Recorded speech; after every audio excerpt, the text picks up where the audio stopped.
एकादशी व्रत का सबसे पहला नियम है कि आप जिस दिन व्रत करो उसके एक दिन पहले भक्ति का संचार इस हृदय में करो।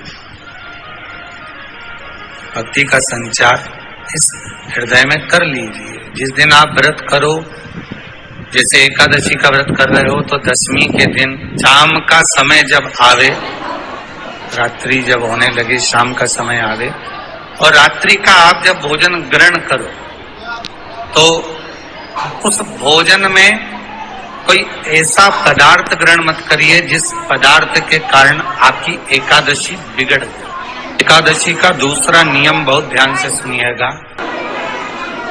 जिस दिन आपकी एकादशी का व्रत हो उस दिन प्रयास करिएगा कि अपने हाथ से किसी भी वृक्ष की कोई पत्ती टूटे ना।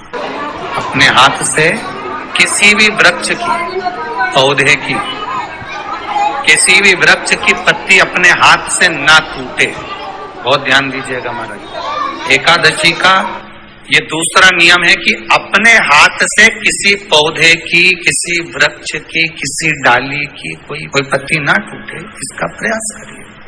यहाँ पर तीसरे नंबर का जो, चौथे नंबर का जो उपाय बताया है, उपवास करने का जो नियम बताया, उसमें वर्णन किया एकादशी के दिन अगर आपका व्रत है तो आप भूलवश भी डब्बे में रखी हुई रोटी गाय को ना देते हुए कुछ थोड़ा सा फलहार, कोई केला, कोई सेब, जो आप खाते हो, अंगूर, पपीता, जो आप ग्रहण कर रहे हो उसका थोड़ा सा भाग आप गाय को प्रदान करो।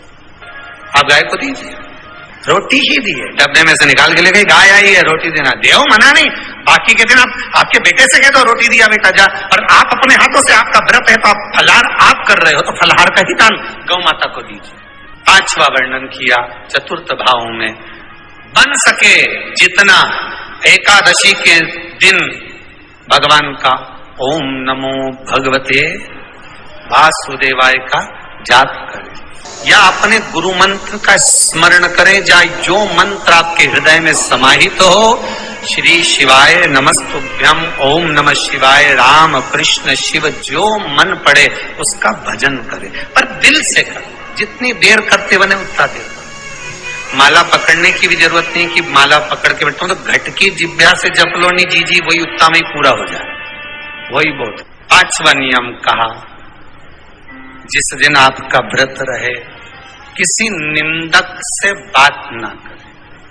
निंदक जानते हो, भाई दूज के दिन, दिवाली की जो भाई दूज होती है ना, होली दिवाली की जो दूज होती है, उनमें ऐसा गोबर का भाई दूज बनाते हैं और पास में एक चुगलखोर भी बना है और चुगलखोर के ऊपर सब भाटा धर रहे हैं, पत्थर। अब तुम्हारे उधर रखे कि नहीं रखे हमें नहीं मालूम रहे हो, जितने आस्था पे सुन रहे हो, पर हमारे इधर तो ऐसा रहता है, गोबर का भाई बहन बनाए और उसकी पूजन करे, उसके पास में गोबर का चुगल चोर भी बनाए, उसके ऊपर बाटा है। कथा वर्णन कर रही है, निंदक से बात ना करें।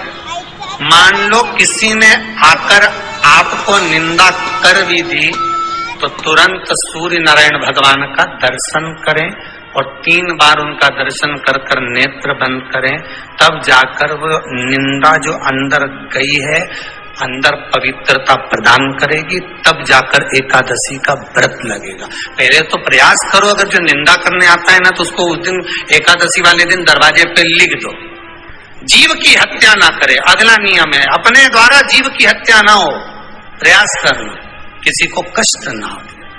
18 नियम में से एक नियम और, प्रयास करिएगा एकादशी जब भी करें तो द्वादशी से जुड़ी हुई करें, दशमी से जुड़ी हुई एकादशी कम करें।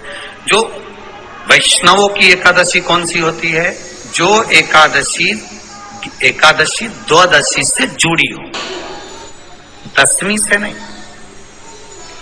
दशमी से जुड़ी हुई एकादशी व्रत कहलाती है और द्वादशी से जुड़ी हुई एकादशी पुण्य फल प्रदान कर कर वैष्णवों को भगवान के चरण में छोड़ आती है, इसलिए एकादशी द्वादशी से जुड़ी हुई।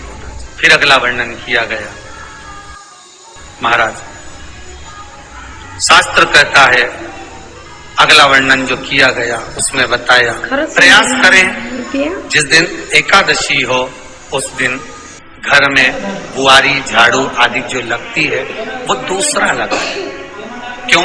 उसका वर्णन है, अगर आप बुआरी लगाएंगे, झाड़ू लगाएंगे, पोछा लगाएंगे तो हो सकता है कोई जीव आपके हाथ के द्वारा मर जाए।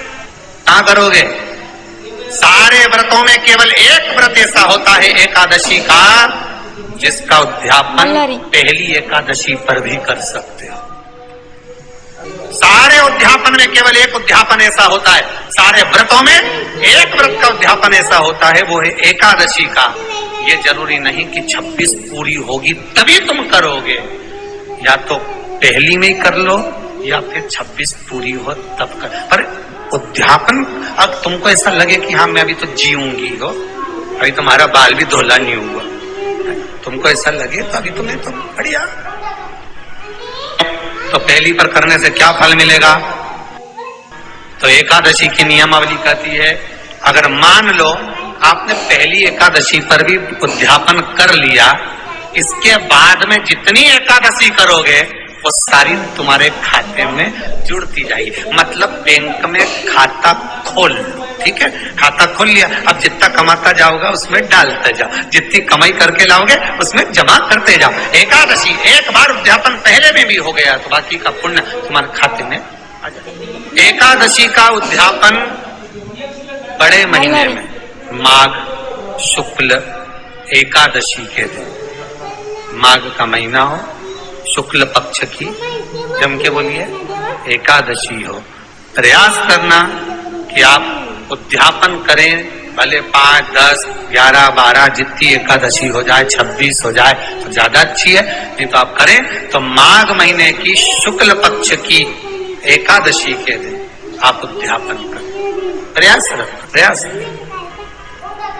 बड़े महीने के अंतर्गत जो उद्यापन, आज चतुर्मास के अंतर्गत उद्यापन नहीं होता एकादशी का, बहुत ध्यान दीजिएगा। ये जो सावन भादो कुंवर कार्तिक जो 4 महीना होते हैं भगवान के शयन करने के, इसके अंतर्गत एकादशी का उद्यापन नहीं होता, और इसके अंतर्गत उद्यापन करना भी नहीं चाहिए। एकादशी का उद्यापन माघ महीने की शुक्ल पक्ष की एकादशी के दिन आप बहुत प्रेम से आनंद के साथ करिए महाराज। परंतु एकादशी के उद्यापन में सबसे ज्यादा अगर कुछ जरूरी होता है तो 24 तरह का नैवेद्य जरूरी होता है। कितने तरह का? 24 तरह का नैवेद्य। अब आप कहोगे गुरुजी उद्यापन कर रहे हैं एकादशी का, तो उसमें तो फलहार का हमें नैवेद्य बनाना चाहिए। तो फिर ये पुराण के अंतर्गत स्कंद पुराण में ये चीज लिखी है कि एकादशी का जब उद्यापन करते हैं तो 24 तरह का नैवेद्य बनाकर सिद्ध करते हैं। 24 तरह का नैवेद्य जान रखना, हलवा बना लो, खीर बना लो, पूड़ी बना लो, सब्जी बना लो, पकौड़ा बना लो, भजिया बना लो, ऐसे 24 तरह का नैवेद्य अलग अलग चाहिए। पर लोग क्या करते हैं, खोपरा पाक बनवा लेते हैं 1-2 किलो और 24 जगह रख देते हैं।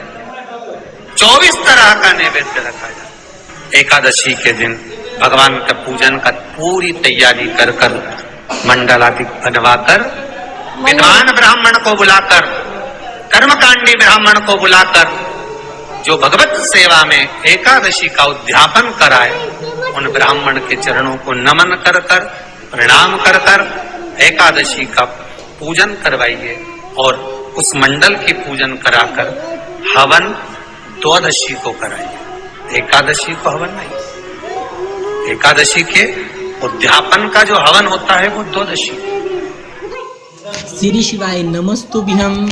आपने जाना कि एकादशी को कौन से उपाय करने चाहिए, क्या नियम अपनाने चाहिए।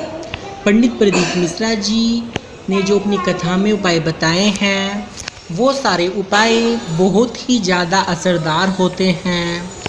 और आप एकादशी के व्रत करते हैं या फिर आप एकादशी को अगर जो ये उपाय बताते हैं वो उपाय आप बिना व्रत के भी करते हैं, तो इससे आपको अपने जीवन में बहुत ज़्यादा लाभ देखने को मिलता है। अगर आप भी पंडित प्रदीप मिश्रा जी के उपाय जानना चाहते हैं तो आप हमारी वीडियो को लाइक जरूर करें खरंच सुंदर और नाव. हमारे चैनल को सब्सक्राइब करके जरूर रखें।